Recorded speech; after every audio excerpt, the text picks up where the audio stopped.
Alright, so finding more weak points of this thing. Let's see your joint cap.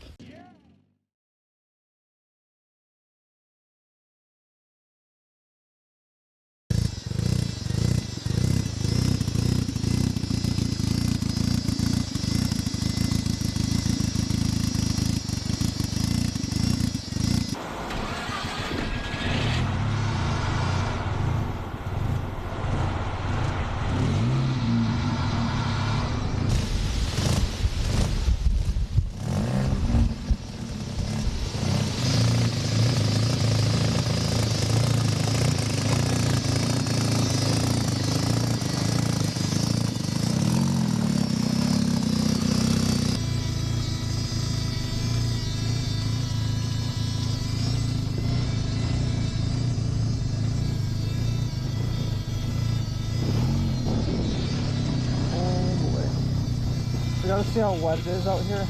It's pretty wet. Might not actually be able to do much of it today. It's pretty fucking wet out here. I don't want to hurt the electronics.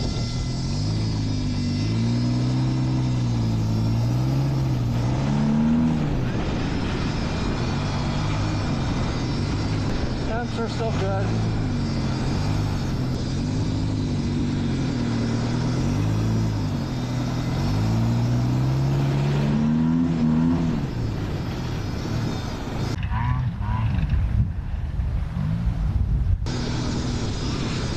What?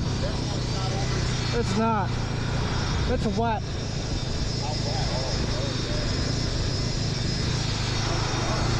Good. It's still at the middle.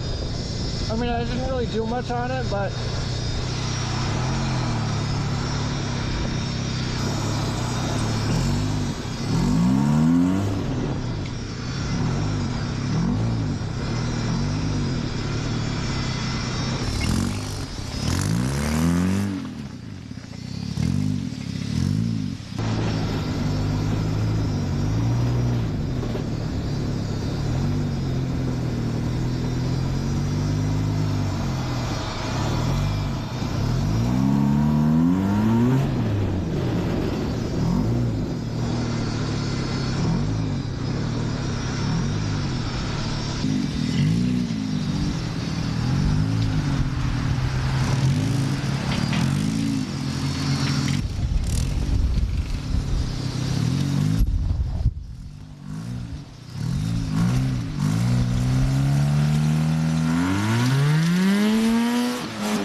shit.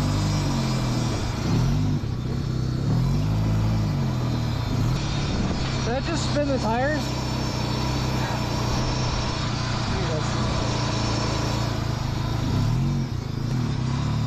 Tires are still good. That's good.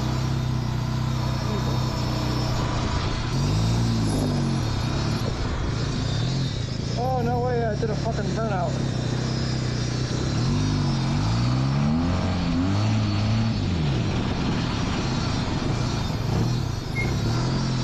Something does not sound happy. Alright, so finding more weak points of this thing.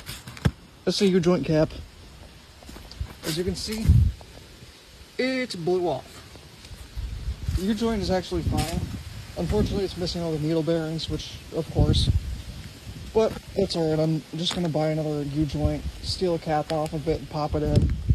What I'm going to do is, I think I'm just going to do what I did down here, where I welded a washer to the outside of it, which is going to prevent it from popping out. Here we have the go-kart back in the garage. Probably no one's surprised. I already broke it, which it's expected. It's a one-off vehicle. We have the new ECU for it. All of the wiring is connected up right now. And things look a little bit different right now. I'll get into that in a little bit because obviously that's on, that's off. So that's actually not what we're talking about. I think the biggest issue we're going to have is with the drive shaft. I don't really want to call it a drive shaft because I don't know as if I could even call this little thing a drive shaft. I tried taking it out in the field, but it was way too wet. I couldn't really do much out there, so I tried doing some launches with it in the driveway, and it felt great. It's fast, and it had a couple stalling issues. I'm not sure what that was about. I think those were because of vacuum leaks. We have all of those fixed now, so it runs mint right now. It'll start up and run idle great now. Somehow, it blew one of the U-joint caps off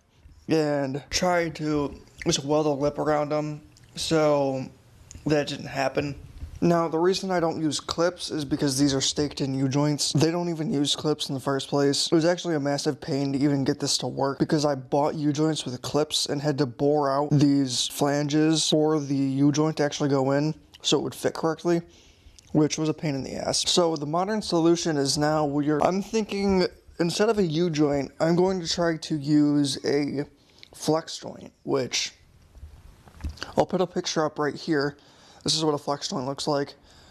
They're typically found in like higher performance cars. I know BMW uses them a lot. My dad was saying the Mark IV Supras use them too. I don't know if they do or not, but they very well could. So what I'm going to try to do is see if I can find like a scrap BMW drive shaft or something because the way that I'm going to do this, I can't really get a part that fits this transmission that is a flex joint. So it's going to be kind of sketchy. What I'm going to end up doing is take the slip yoke out, yoke flange off as well, and modify this whole thing to work with a slip flex joint. So what I'm going to do, I'm going to take the slip yoke out and end up cutting probably like this part off where these nums are, cutting it off so it's just flat, so I still have the actual slip joint or the slip yoke part that goes into the transmission and weld on thing that I would need that connects up to the flex joint, and do the same thing on this side. Since it's going to be a little bit of a smaller setup, it should give the slip joint room to actually slip, because right now it's just pinched in there and it's not really getting any room to do anything. That's where we're at with the go-kart right now.